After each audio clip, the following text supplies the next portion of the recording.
Hello. Does anybody know how many recorded instances of mass shootings there has been this year?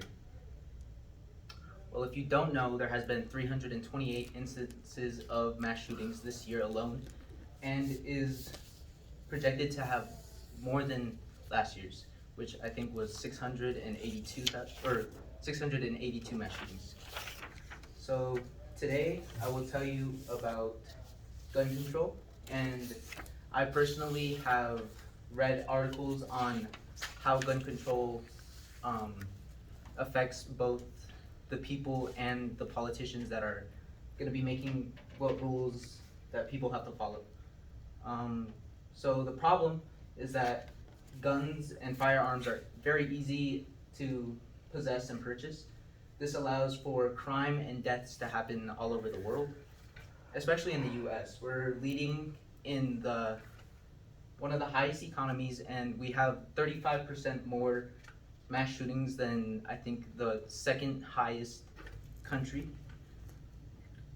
So the cause is that these gun controls have ineffective laws and regulations.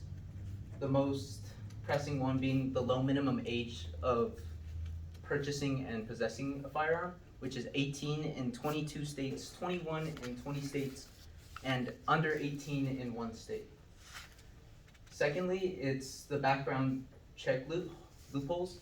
These loopholes can be found through private sales of firearms, whether it be online or gun shows, and these don't have people have efficient background checks.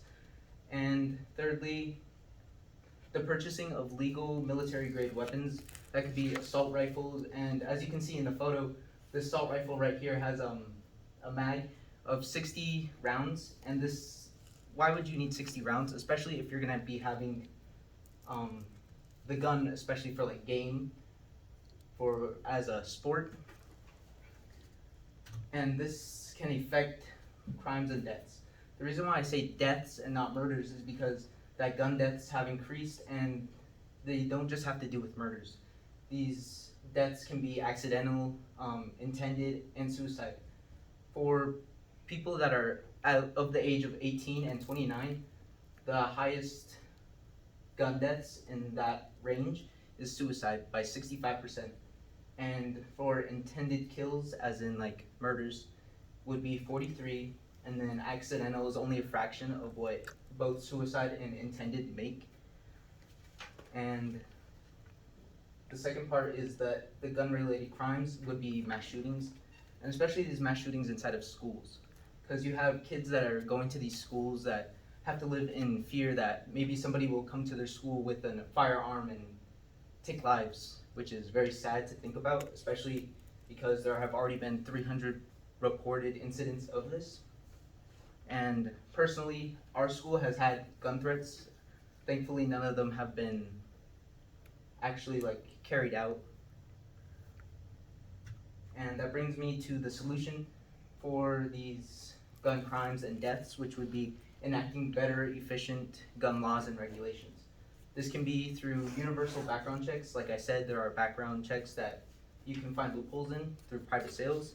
And universal background checks would just allow for time for both the person that's buying the weapon to think about what they're doing, and for also to know that the person that's going to be buying these weapons are safe enough to have these weapons.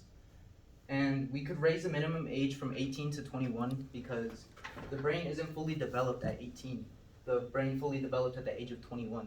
So having people that have guns at the age of 18 or under 21 isn't very safe and smart in the long run because their brains aren't fully developed. And then banning military grade firearms. Like I said, firearms can be rifles, handguns, and just any assault rifles. And these usually aren't used for game, and they're used for like recreational, like entertainment at a firing range or anywhere else. And what we could also do is require registration of the guns. Like I said, there are private sales through onlines and gun, what's the word? through gun shows. And also having safety training, because the US is one of the countries that doesn't have required safety training for weapons.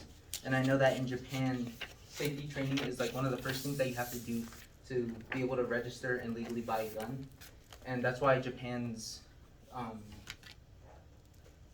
gun crimes and deaths are very low. It's said that on per capita, there's 14.6 deaths per 100,000 people, and this was in 2021.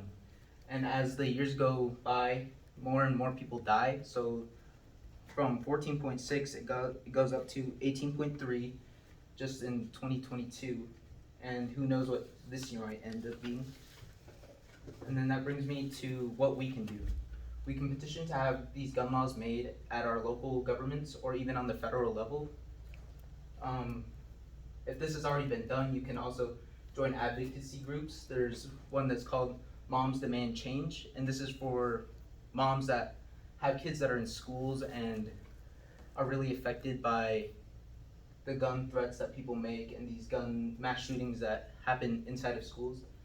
And then also electing like-minded politicians, people that share the same opinions on what gun control should be like in the US. And then lastly, we could educate others.